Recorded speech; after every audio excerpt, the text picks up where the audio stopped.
Stall Paddy in East Thailand have got exciting guest speakers every month, and the gentleman beside me was the speaker at one of our recent events. His name is Koto, previously known as Jerry Erasmus, and every day he goes along and feeds the dogs. He cleans the beach, feeds the dogs along the beach and in the area. We'll speak to Jerry in a moment. Joining me is also another familiar face, Mr. Joe Cox from Defence International Security Services. Now, Jerry said at the Skull event, I rely on donations. So he had a little collection tin, and people who were putting in 100 bahts and 500 bahts and such like. Joe thought, well, let's see if we can do something else. Because he works with dogs, there's a bit of a connection. So, Joe, what happened? Good morning. Good morning. You were listening. Yeah, so after Koto's speech, when he was speaking to everybody, then he mentioned about the soya dogs. Yeah. And because of my working career, always been working with operational dogs, I thought, right, there's a match. Yeah. We help Koto with all the dog food, and Koto will then go and distribute that to all the street dogs or soya dogs, as we commonly know them over here. Okay. You made one proviso, isn't it? Because there's a lot here. How many bags you got here? Well, today we've got 25 bags, and then when Koto starts running low, there's another 25 waiting to be delivered back to the warehouse. Okay. But you wanted to make sure that it was all going to be kept safe from rats and termites and such. Yeah, I mean, when you've got a large quantity of dog food, it's going to attract vermin. Yeah. Now, in Thailand, there's a load of vermin. Yeah. So one of the criteria that I asked for was that the warehouse was clean, dry, and so the rats don't get into the bags and give the soya dogs more diseases that they already have, such as Wells disease, which you'll get from the faeces of vermin. Well, it's a hell of a generous donation. Koto, what does this mean to you then? Well, I don't have words to express it, but there's going to be a lot of happy dogs. Going to be a lot of wagging tails. It's upgrading the quality of food that they eat. And a lot of dogs right now have got puppies, and I want to nourish them well so they can feed their, when the puppies breastfeed, they get some good healthy milk. So it's truly an honor, and I would like to thank you again very much. I really appreciate it. I mean, there is a catch-22 on this side, Paul, because although we're helping the soya dogs, some people might view that you're encouraging, which is a very important point to get across. We're not encouraging. If I had my way, then I would nuke all street dogs to stop this. But the positive side of having soya dogs fed is that they're not going to work as a pack to attack people, which is very, very important.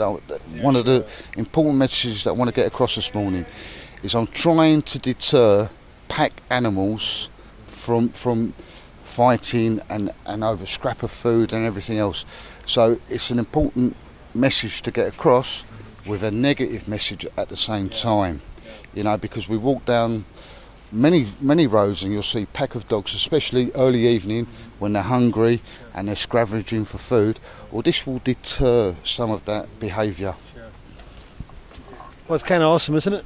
Yeah, and I have found a dog with food and water in its belly is a lot safer to be around until we can get them spayed or neutered. They're stuck in a situation because us humans keep encroaching on their turf, and they really don't have many places to go, so they have to mingle close to condominiums or whatever.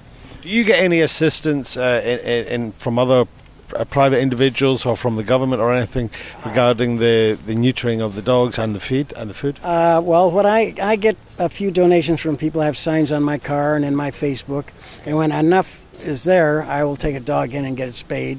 I haven't gotten any neutered yet, but that is also on my list. Okay.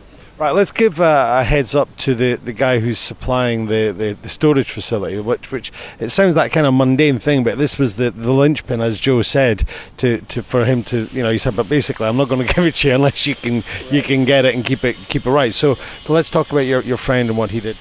Oh, this is from Roberto Nova, a very good friend of mine. He's like a brother from a different mother.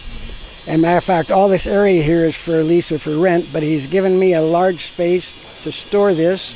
Right now he's in San Francisco taking care of his home that he has there. And I know he's thrilled about this happening. And he helps me whenever there's a problem. I have a dog, I need to get to the vet that's been hit by a car or whatever. I call him, he's the first one there, and he helps me load it, or he brings his vehicle, and we take it to the vet. Well, it sounds like it's all about people, helping dogs, if you like. Random acts of kindness. Okay. We need to reach out. All right, I want to touch on one thing. What about the Koto-mobile? I think I seen on your Facebook page in the last couple of weeks that you were like, let's keep it on the road, and because to keep you on the beach, you need to keep that on the road, exactly, right? Exactly. Yeah. Matter of fact, it's getting close to having to need the clutch replaced and maybe some brakes. Okay. But the only place I go is from my place to the beach. I used to drive to Surin and other places, but I've limited my travels. Yeah. But it's a fateful, delightful 3-cylinder little car. I'm honored. If I ever get the money, I think I'm going to have it cast in bronze and hang it in my yard. Well, it's getting on in age, and so are you, my friend. But you're still doing a hell of a good job. Joe, any final words? Just thank you very much for your patience. It's more than a pleasure to help you. And as I said, when you start running low, there's another 25 bags waiting for you. All right. Well, okay, we're going to wind up. As Koto says, this yard and everything and the warehouse is actually available for rent or for lease. It's just off of Tippersit Road. If you are interested, pop into the Paddy Mail office. We are just on Tippersit Road as well.